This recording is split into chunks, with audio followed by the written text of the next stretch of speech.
How do we know which dreams are connected to reality and which ones are not and are just our own imaginations? Thank you. You're welcome. For us, it's not always possible. Sometimes it remains unknown. Sometimes there are some signs you can understand this dream was a true dream. Sometimes there is a sign that this was not a true dream. But sometimes it remains, maybe passage of time can explain it, or a person who has been gifted with the ability to interpret dreams. But awliyaullah, their bad dreams or unreal dreams, little by little would stop, and their dreams would become very clear and very meaningful. But that's for higher stage. Thank you. I'm going to be asking the questions that are most direct and giving them priority to the material covered. So the next question would be the following. After appreciating differences between Zahid, Abid, and Arif, I was pondering over du'as and wondering if there are some du'as and invocations more appropriate for Zahid and Abid, like those that ask for worldly rewards, and these may not be appropriate for an Arif, for example, whose goal is to connect and to move to Allah, not for reward of worldly bliss, or avoid Jahannam or seek paradise, but their focus is to seek nearness in the pure sense. Are there any comments on this aspect? Yeah, very good question. For different reasons, our du'as are for the most part general. Of course, we have, for example, du'as of Imam Zainul Abidin, which are for specific groups of people in Munajat Khamsat Ashar, and also du'as for special issues.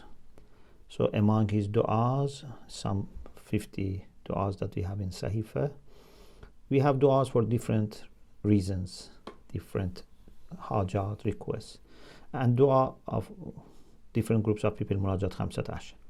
But generally speaking, our du'as are for all people and bring all hajat, although they put more emphasis on our religious and spiritual hajat, but they also list our worldly requests. The reason, as I said, there can be many reasons. One reason is because we need Allah subhanahu wa ta'ala for everything. We have to not take anything for granted. Allah said to Musa, even ask, me for the salt of your food. Maybe we have to know more about the context. Maybe it meant that don't feel embarrassed to ask for the salt of food, or it maybe meant that you should ask for the even salt of food, means not to take anything for granted. So when I go to Allah subhanahu wa ta'ala, at the same time that I should be asking more for my maghfirah and my spirituality and my ability to serve Him, but I should also ask Him for everything that I need. I need health, I need rizq, I need security, lots of things I need. And in du'as of Ahlul Bayt, we have a comprehensive approach. We list everything. Also because these du'as not only are things that we ask for from Allah, but also are things that we have to learn to work for them. They are actually teaching us that you have to work and plan for all these things. Du'as at the same time that are requests that we take to Allah, they are also teaching us that these are the things that you have to work on them, very seriously, actively work on them. Plus, these du'as help everyone to come together and pray to God. If we were too much specializing du'as, then say, for example, we say, let us read Du'a Nudba. Some people say, no, Du'a Nudba is too early for me or too late for me. I have passed this Du'a. Du'a Kumail, no, this is for this group of people. We want to read these du'as together. Another thing is that sometimes we cannot be sure whether I have become Abid or Zahid or Arif, because it's not easy to identify. You have to be not taking risk. Another issue is that in these stations, normally at the same time that you go to a higher station, you need to keep the achievements of a lower station. Like, for example, we said, when you go to secondary school, you need to keep what you have learned in the primary school. Or let us say from Hose. For example, in the first few years, we read lots of Sarf and Naf and Balagha and logic. Then, for example, we go into Islamic sciences. But sometimes even a mujtahid has to review those things in the first few years, because we have to keep them. We cannot forget them.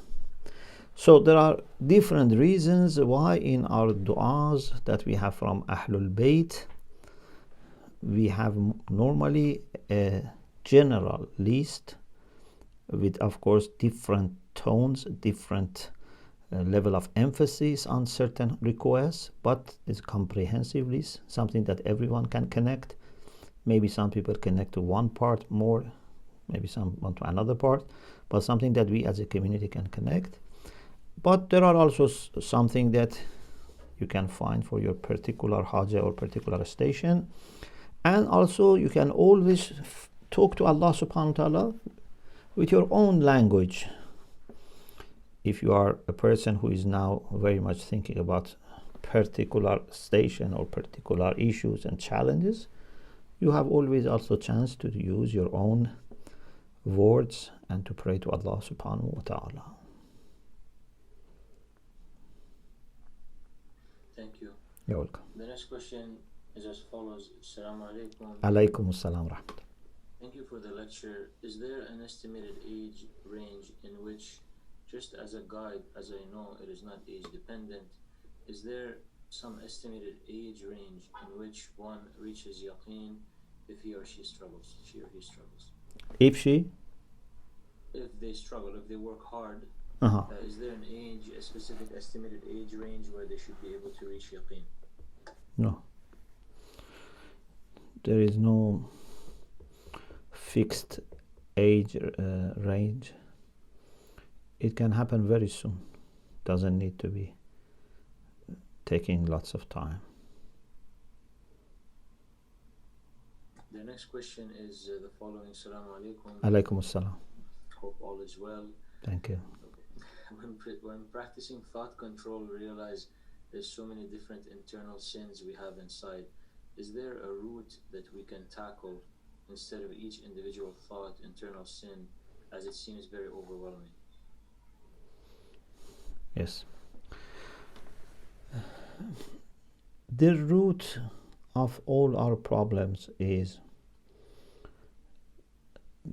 forgetting Allah subhanahu wa ta'ala, and in particular not acting as a muwahhid. Tawheed is the solution. Therefore, I very much believe that, for example, Rasulullah sallallahu alaihi wasallam didn't achieve virtues one by one, or didn't get rid of vices one by one or two by two. I think if we understand the core of Islamic spirituality and ethics and focus on that, all the things automatically will be fixed. The core is servitude, which can be interpreted as truthfulness. as serving the truth without any hesitation and try to adapt to the truth. If this servitude, or you say truthfulness, is achieved and reflected on, and all the implications are, brought out and followed, I believe all our problems will stop.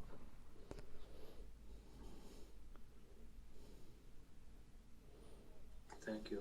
You're welcome. We'll keep going as much as we can cover. Yes. There was a question here. Assalamu alaikum, Sheikh. Alaykum assalam wa rahmatullah.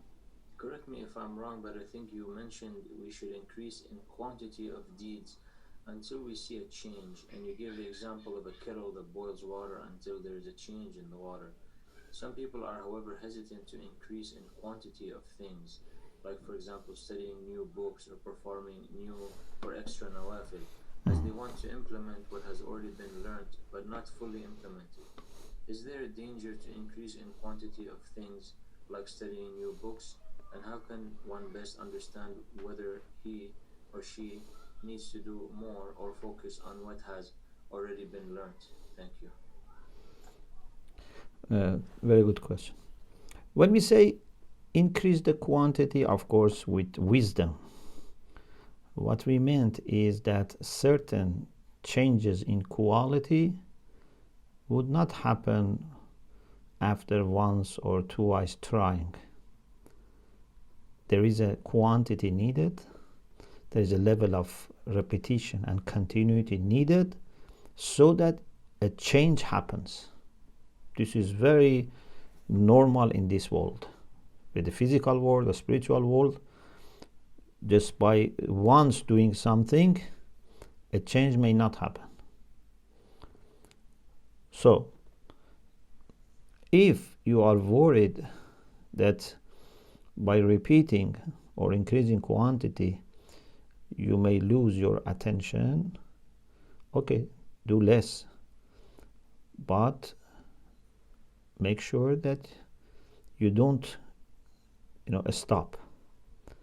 So we don't want just quantity, but we want your quality work to repeat so that you reach the point of transformation, the point of change. So for example, about reading books, okay, just reading without understanding, without reflection, without, I don't know if you need mubahasa, no. But don't say, okay, in all my life I want to read one book, for example, properly. No, this is not going to change you enough. So repeat, but try also to keep the quality. Like salat. Allah didn't say one salat but with presence of heart every day. No, he says you have to do 5 salat. And even says, do nawafil.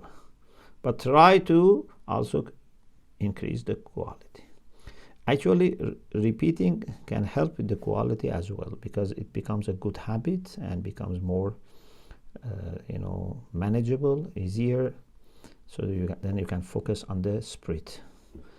Like for example, if you do certain things many times, little by little, then you can focus on the quality.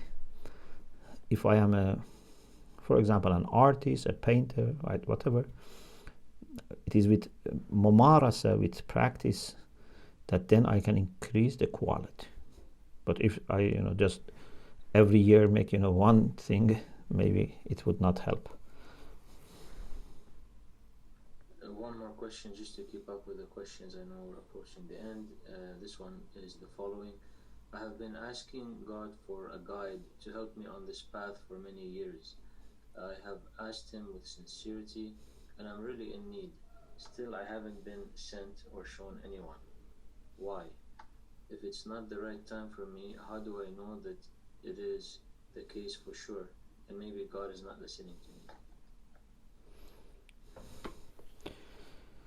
For sure, your du'as are not neglected, and inshallah in the right time he will give you answer. But also be sure that you don't miss the answer he gives you, because sometimes Allah gives us the answer, but we expect his answer in another way.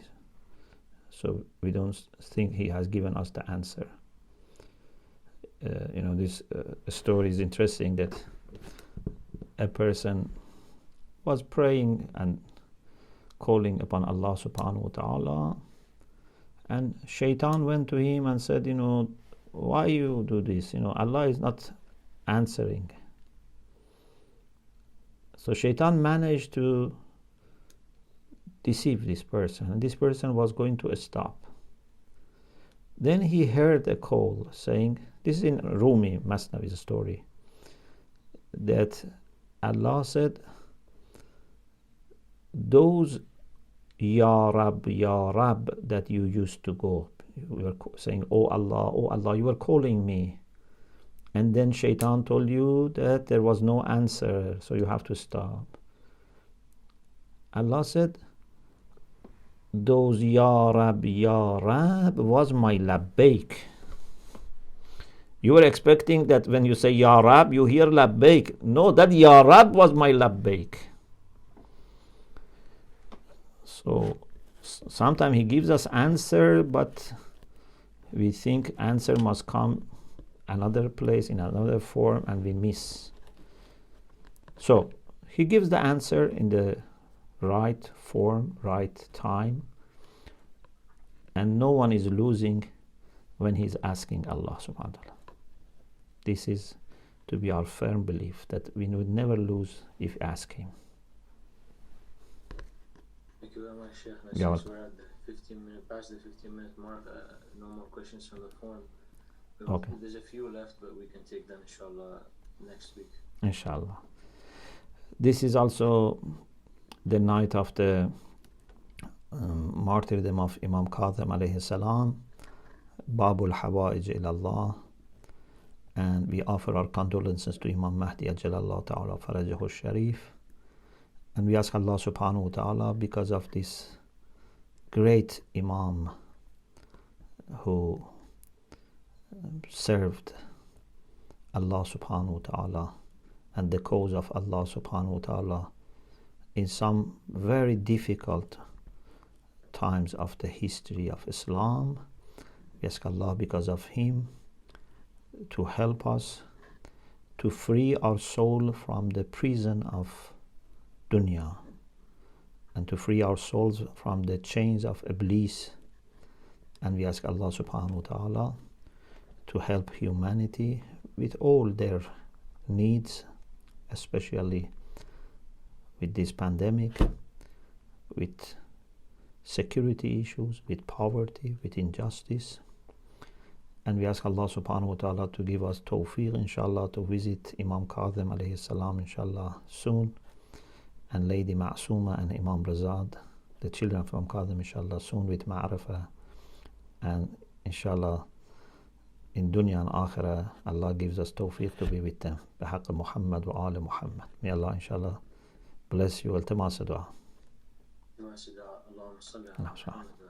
Thank you very much. Ahsantu. في أمان الله.